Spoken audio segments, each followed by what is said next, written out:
BetOnline is your number one source for all your summer sports this season, from MLB, golf, NBA, and NHL playoff stats. All the latest stats, news, and scores are available to you to follow your favorite teams. So get the latest odds and lines, including the latest team matchups, player props, and odds on just about every sport out there. Head to the website today or use your mobile device to get in the action. BetOnline, where the game starts. Did you get a chance to watch Monday Night Raw? Yes, I did. Joe, you got the numbers? Sure do. Now look, when you read, well, I'll get to when you say it. Raw did 1.683. What did it do? 1.683.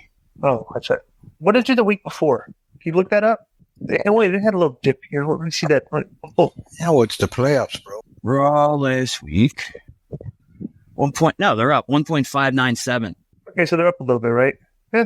All right. Well, they had the draft, so I guess the draft's still supposed to be a draw, but if everybody would have known how boring these shows were, they wouldn't have felt the same thing. So Raw opens up, and it shows Logan Paul pulling up, and he's got who's the other guy that he has with him? The Ice Speed. Some guy, his little side. The YouTuber. Right, the YouTube guy. And he agrees Patrick Mahomes. Yeah. Did you know Patrick Mahomes, I think, is a partner in Prime with him? Did you know that? No.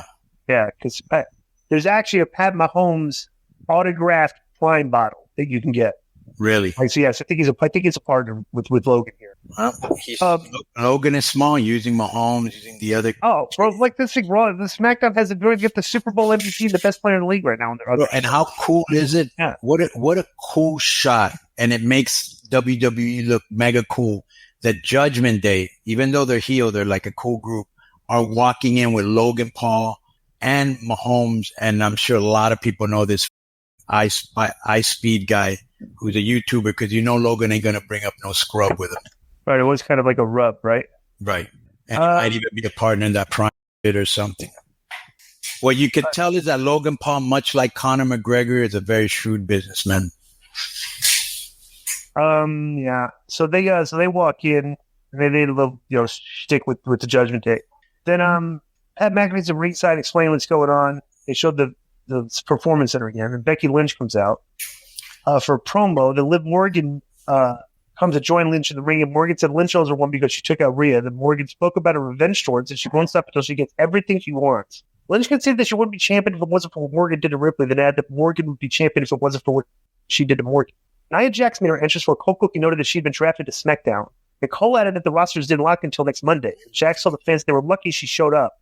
She teased shaking hands with a group of younger fans and pulled her hand away. That was actually Jax boasted she was drafted to the superior show SmackDown, so that's why she's wearing blue gear. And she comes up on the apron and said, and Jax said that if she's leaving, she would take Lynch or Morgan with her. Morgan dropkicked Jax off the apron, and Morgan said that if Jax is going to issue a challenge, that she accepts. So I don't know why Liv Morgan would want to fight Nia Jax. It was kind of silly, especially if she's turning heel. What do you think of this? Well, that for years I always used to tell you that Nia Jax was very unentertaining, which she was, dull, which she was. She walked to the ring like she just rolled out of bed and like had an Amazon package. All right, I'm coming again.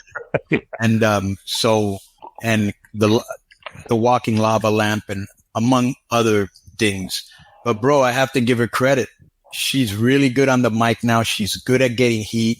She's good at making like disgusting faces at the fans like they're beneath her. She dropped weight. She's not clumsy like she used to be, and her work rate has gotten better. Like, I'm enjoying when she's coming out. So they showed Sami Zayn arriving in the building earlier in the day, and shot a Bronson walking backstage. Stephanie Mann comes out. She introduces round Gunther and Kaiser to Raw, Cardinal to SmackDown, Damage Control to Raw, and Owens to SmackDown. Then McAfee said Raw smartly drafted 6 wrestlers while SmackDown only 2. All right. So then they do Gunther versus She seems very happy to be back. Yeah. Then they do Gunther and Xavier Woods. Bro, they weren't really wrestling for anything, except they had a little heat with each other backstage. But bro, this went like 16 minutes. Yeah, it was way too long. Way too long. And I wonder if maybe like other segments went short or something. So then they showed Jey Uso. So you just talked about the Woods Gunther match, right? Yeah. Did we go over the match between Nia Jax and Liv Morgan, or no.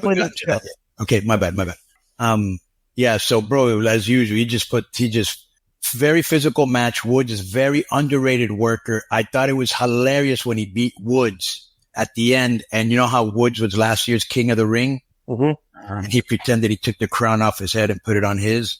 Right. Gunther's hilarious, bro. Yeah. He makes me laugh. But this, bro, he chopped Woods so hard that I'm sure that if I went back into the dressing room right now, it would still be reverberating. Gunther's one of my favorites.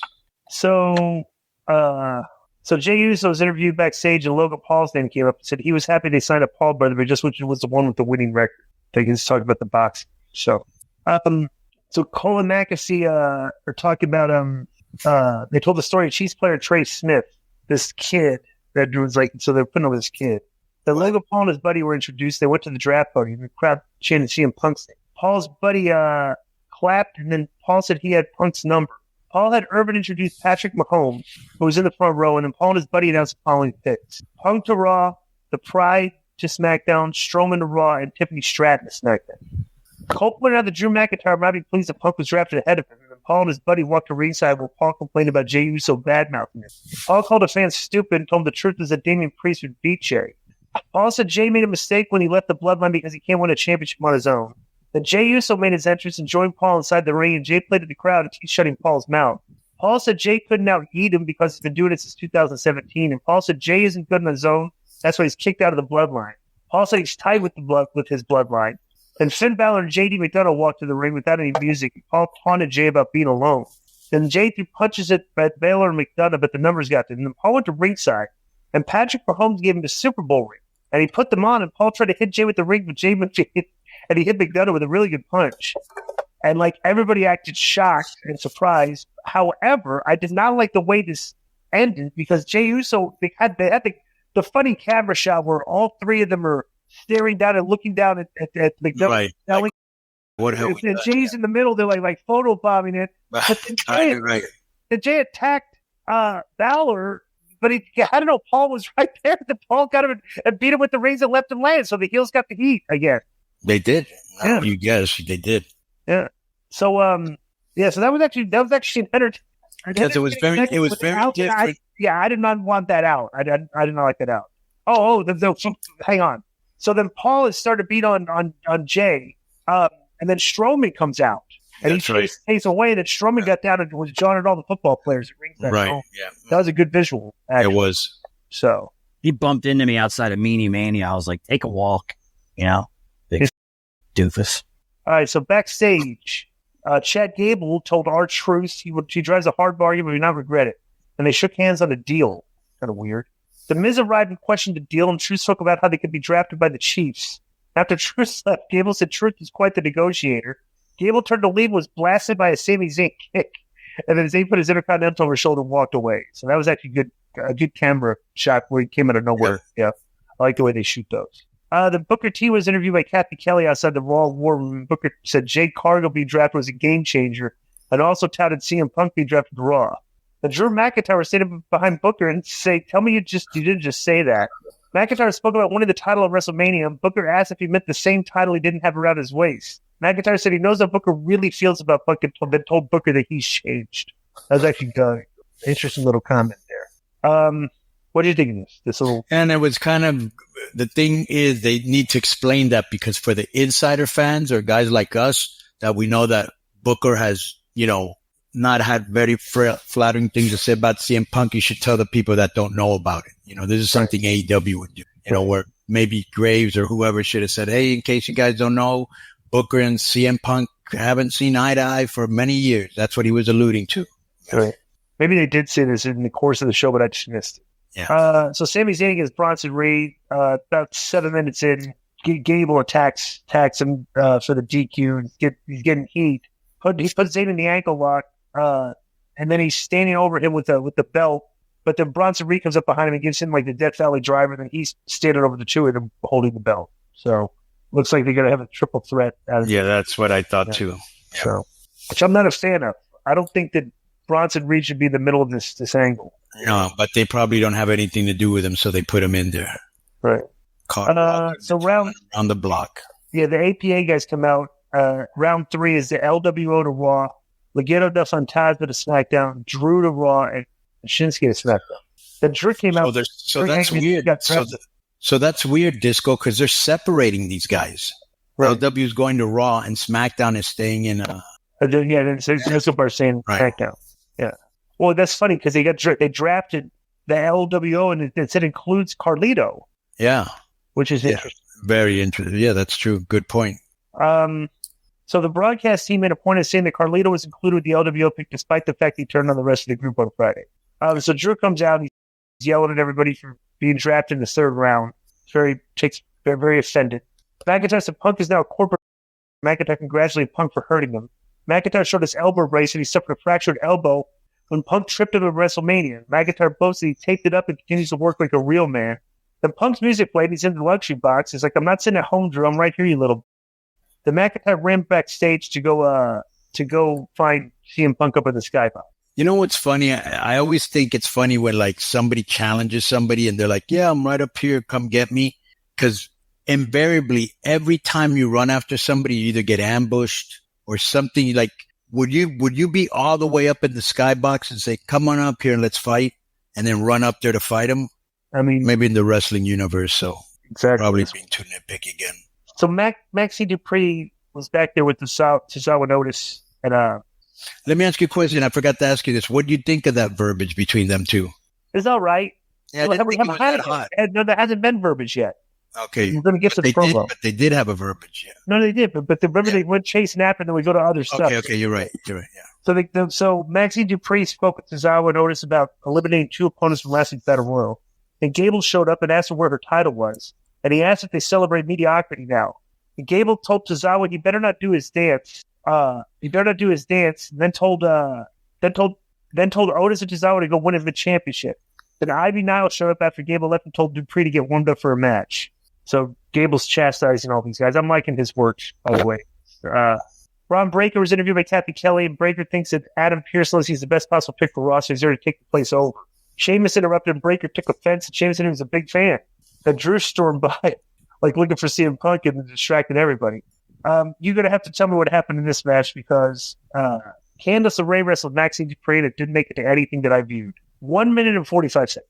Why are you going to have a match for a minute and 45 seconds? But I will say that Maxine's very hot and cute, but bro, she's just not ready. She's very green. Yeah. And they don't, why they keep putting her in the ring, So I just think they should send her to NXT when she's ready, bring her back. What's the rush?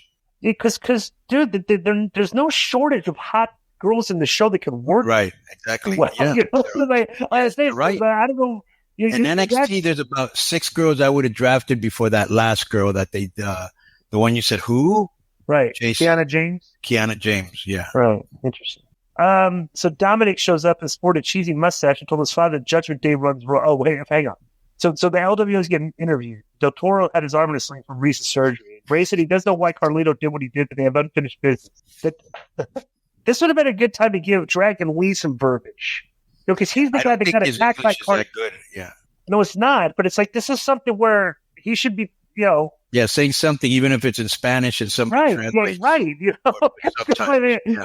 got to tell you. Like, the guy gets beat up, and Ray's got to talk for you. He's like, come on, There's nothing worse than a guy just standing and not saying nothing. Like I remember when Commander debuted in AEW, they did an interview. Sanjay Dutt did an interview with us backstage, and I think it was DDP's daughter, Lexi, or something like that is her name. Right. And she was interviewing him.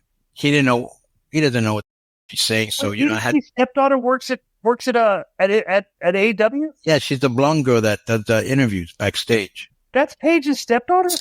I don't know if she's a stepdaughter, but no, that's his daughter. That's his daughter from previous marriage. Oh, it's not the wife that he's with now. That's not. That's what I'm saying. His wife, who's with his daughter, right? He didn't have any kids with Kimberly, right? Okay, yeah, I wasn't sure where she. I had zero idea about that. That's funny. Yeah, you know who I'm talking about, right? Yeah. Yeah. I didn't. This is news to me. I never put two and two together. Why would I? I didn't. Nobody. Right, me neither. The only reason I knew is because when she went to interview me, somebody said it was her daughter, and I was like, "Really?" And they were like, "Yeah." She was very nice, but it was green. Yeah. So Ray said he doesn't. So Dom shows up, right? and told his father that Judgment Day runs Raw. Ray asked Dom how he runs Raw when he would get to be drafted. And Ray called Dom last what was on his lip. Dom said Ray was lucky. Wasn't really. Did Dom have his lip? No. He was saying what was that on his lip? Which is like a little mustache, but you know the ridge. You know what the. I know, right? Yeah. Well, that's what he was talking about. Okay, Your little mustache looks like somebody gave you. Right. So that's on your lip, and you like this the mustache, right? Right. So then Drew McIntyre was searching for Punk in the luxury box. As some Punk music played, he's in the ring now, and he basically cut a promo on Punk. He said, "I'll do it in less time than it took you to your last title race. It's going to take less than 5 minutes and 46 seconds." During the promo, McAfee goes 1 minute and 33 seconds. Yeah, I heard that. That was funny. Yeah. That was funny. He's a funny guy. Right? Yeah. So losers hope things happen, Punk said. Losers pray for things to happen. Winners make it happen. And Punk said once he's medically cleared, he will make McIntyre's life a miserable hell. And Punk's music played. And McAfee said he did it in 2 minutes. And Cole said Punk is already making McIntyre's life a miserable hell. And it's showing facial where it looks like McIntyre looks like he's miserable. He comes look this guy. You know what I thought was hilarious here? When McIntyre was talking and Punk gave his back to him, like disrespecting him. Right. And actually, they said that Cole noted that Punk had turned his back on McIntyre in the ultimate sign of disrespect. Yeah. And the great thing about this, it was in a 20-minute promo. Doesn't need to be. Yeah. Short and sweet. Right. You don't have to do like 10-minute promos every single week, go back and forth. Or more than 10-minute promos, Yeah, right. So Lunger Braze and Teddy Long come out to do the next picks. And Judgment Day goes to Raw. Naomi to SmackDown. Ilya Dragunov goes to Raw. You knew that would happen because they want him and Gunther to have another angle. Yeah. Then Chelsea Green and Piper Niven went to SmackDown. Were you excited about Chelsea Green and Piper Niven going to SmackDown? Only Chelsea. So we do, I guess as the main event, there's only 4 matches on the show here. No, it's just the semi-main. Liv Morgan versus Nia Jax. And this ends up with, Tiffany Stratton was sitting in the front row. So Naomi shows up and attacks Tiffany Stratton in the crowd and dumped over the barricade. And Stratton fought back. But Naomi slammed her head the broadcast table and on the apron. And Naomi hit a move from the apron. And Jax knocked Naomi down. And Morgan hit Jax with a code breaker and Oblivion and Hinder. And that was not good because the moves weren't taken very well. Did not look just didn't look good, right? So Liv goes over. I thought that was kind of weird. What'd you think of it? Well, it was weird because what do you call this? First of all, who do you cheer for? They're both heels, right? Number two, I like that Jax is going to SmackDown because now she'll be with Bayley and Naomi and Stratton, so it's got a strong women to work with. But I wasn't too keen on Liv Morgan beating her clean. I mean, what's next? Candice. Well, technically, maybe they thought it was a distraction because they're distracted by Tiffany and Naomi and stuff, but I don't remember the finish distraction. I remember her hitting it with her finish off the ropes or whatever that called. Yeah. And clean too. Yeah. Just thought it was weird. Just because of the size difference. Adam Pearce had a Jim Cornette tribute outfit and took pleasure in Chelsea Green going. Bro, that was hilarious. That is hilarious. To SmackDown. That was actually pretty funny. Yes. Pearce said it was time to make more picks. That's funny. Like Chelsea Green, like that actually hurt. Chelsea Green and Nick Aldis are probably going to have some entertaining segments together. Yes. On SmackDown, so that's actually going to be entertaining television, I think. Yeah. So Pearce told McIntyre told Pearce on commentary to grab his tennis racket. So they recapped the Mahomes landing Logan Paul is landing his Super Bowl ring joining the show. There was a QR code flash before the Bubba Ray Dudley and Devo were out next. It says 2 weeks in a row they've done that. They walked out with the table, set up the podium, did the what's up. They announced Kofi and Xavier Woods to Raw, Pretty Deadly to SmackDown, Leader Valkyria to Raw, and Candice LeRae and Indy Hartwell to SmackDown. Very exciting. R-Truth and Miz against Otis and Tozawa for the World Tag Team Championships, and this was this did not make it to this is a world title match. It didn't make it to Hulu. So, but what's her name's went over. R-Truth. What happened here? Truth and Miz hit Tozawa with the Truth Crusher finale, and Miz dropkick Otis to prevent him from running in while Truth hit Tozawa. And that was it. It's a match, a win, and that's all. Yeah, this is just basically let's give the new tag team champions a win. because I don't think they're going to have those belts long. And let's continue the berating of Chad Gable over these guys because they lost. Right. So that's really more what it was than anything else. Right. Continue a storyline. All right. So Dominic was backstage and couldn't believe they get to sell to the 4th round of the draft. And Damian Priest was not surprised and said they have failed miserably by interfering in his business because they never spot. They never communicate. Yeah, they never communicate, right? Yeah. Priest said he didn't need their help when he faces Jey Uso, and McDonough pulled a towel away from his face to show a massive bruise. So at least his soul think, bro, you get hit with 2 Super Bowl rings on your thing, you're gonna have. But that looked so fake. I mean, first of all, your eye would be black and blue, and number 2, the way his face was made up, it almost looked like somebody had grabbed his face and scraped it on the floor. I've never seen a face look like that off a punch. Right, they should have had just like a big lump on his head with like little marks of the Super Bowl rings, right? Exactly. Yeah. So I got mega heat right now, Di, with this guy on the Heat. Konnan, you'll like this too, since what happened? This is good for the Celtics. Well, I'm in this Discord for gambling picks or whatever, right? And this pick of the day was Haywood Highsmith over 6.5 points. He's hit it in 4 out of 5 games. Right, he's hit it. Jock had it out too. Right, yeah. Okay, yeah, I know. I've been doing the same game part as the NBA. That's a good. Him over points is a good pick tonight. Yeah, it was. Except he has 3 fouls in the first 2 minutes. That can happen. Yeah, he had that happen the other day. The last game too. Yeah. So Aldis and Pierce come and they deliver the last rounds. It's a final testament to Raw. Gargano champ on a SmackDown. Bronson Reed to Raw, and Blair Davenport to SmackDown. She's from NXT. I'm aware he's from NXT. Who is it? Is it he? No, it's a girl. It's a girl. Okay. Did draft Dijak yet? Did I miss that? No, that was after the show. You know that was after we went off the air. That's not good. Got the draft. It's pretty fun. Actually, it was pretty good because you made a deal out of it. Oh, good.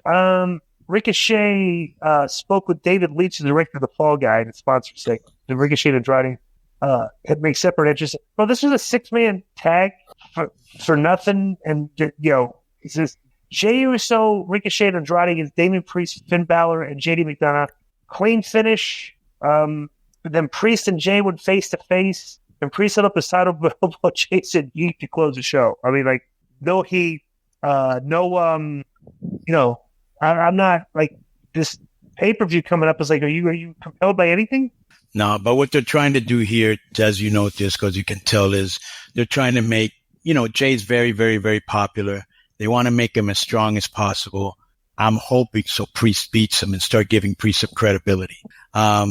This match didn't really mean anything. Andrade, what are they doing with him? He doesn't really mean anything. What's to do with that mask? I said it last time. That means anything. He brings it out there like it's a big deal. But yeah, this match was not really a good main event. You know what I'm saying? Right. Yeah, it's kind of lame show. This show is lame duck too. Yeah. I think they took this week off, the Disco, maybe because of the playoffs, maybe because of all the straight. No, because they're having the draft, and the draft supersedes everything. And it's just, you can't do a lot of angles going forward because you tell the fans, well, why start an angle? Because we don't know what shows these guys are going to be on going forward. Right. So like, you're just in a little holding pattern, which is kind of weird to having a pay-per-view this weekend. Yeah. So it's like, I don't know. Kind of pull the numbers up again, Joe, the quarter hour. Quarter hours. Let me see here. What took a dip there? Oh, no, yeah. Sami and Bronson Reed. Well, nobody thought Bronson Reed was going to beat him. So, they took a dip on them. Bro, these matches where everybody knows who's going to win, don't do numbers. Right. Like look at the main event. They'd read this and figure it out. Well, look at the main event, too. I know. The main event dropped considerably, yeah. That's not a really good main event. Right. Ricochet's not in an angle. Andrade's not in an angle. Right. So you got 2 guys there against the Judgment Day who they don't have an issue with. All of them have an issue with the Judgment Day, but it's not really a lot of heat yet. Right.